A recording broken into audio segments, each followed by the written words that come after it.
Opportunity knocked at Rane's door when it got a chance to buy out the company Engine Valves in 1956, which was later renamed Rane Engine Valves. The next year, it established a facility to manufacture tie rods under Rane Madras.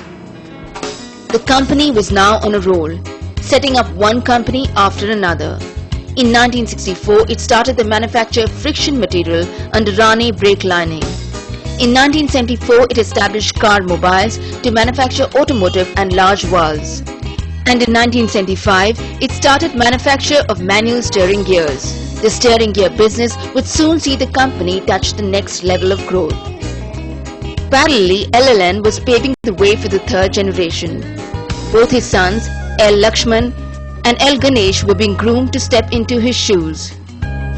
The entry of Maruti in 1983 changed the auto landscape for auto component manufacturers like Rane Group. But here the management's eternal regret is that they were not nimble-footed to rope in a Japanese partner to supply components to Maruti. But it made for this lost opportunity elsewhere.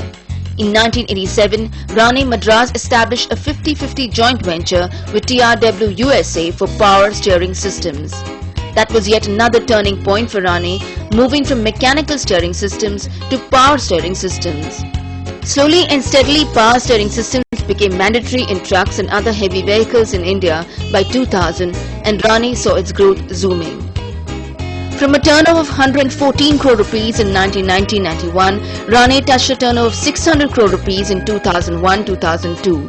But in the midst of all these, it had to battle labour problems in the form of lockouts and strikes. We have experienced challenging times in the 80s. What we have done is we have accepted and learned to work with representatives of employees as partners. Over time, the process is very mature now, and with the launching of TQM, the total employee involvement initiatives have gone a long way in terms of creating a culture of trust and collaboration. And I think this has really stood us in good stead. Today, Rane Group is led by LLN's youngest son, L. Ganesh, who is overseeing the operations of Rane Group's 24 manufacturing plants across the country with a workforce of 1,000 plus. In the last 75 years, the company has learned some hard lessons that to stay ahead in the race, it needs to keep in sync with the latest technology. Thus, in 2008, it entered into a 50-50 joint venture with NSK of Japan to manufacture electric power steering systems to cater exclusively to Maruti's Bawal plant in Haryana. It has also a technical tie-up with Nissinbo of Japan for brake linings, disc pads and clutch facings. Its long-term association with TRW USA has seen the company being one of the major suppliers to TRW globally for auto components.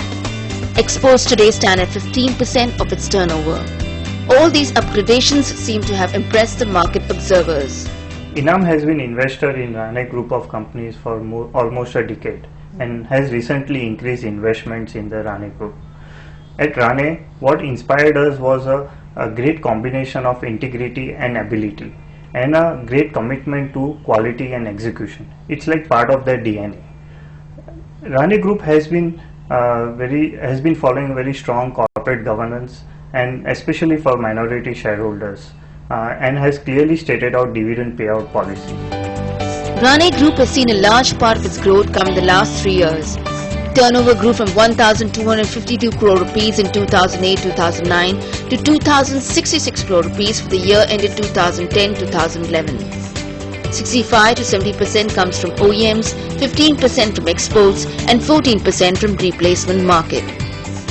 Over the last decade, Rane Group has seen a growth of 10 to 12% per annum. Under the stewardship of L. Ganesh, the company is now rejigging its strategy to orient the employees to meet the next big goal of bigger and faster growth. On that note, it is time for a short commercial break. When we come back, we talk to L. Ganesh, Chairman of Rane Group, about how he intends to achieve this goal. Also joining us on the show will be Gaurav Sehgal of HSBC.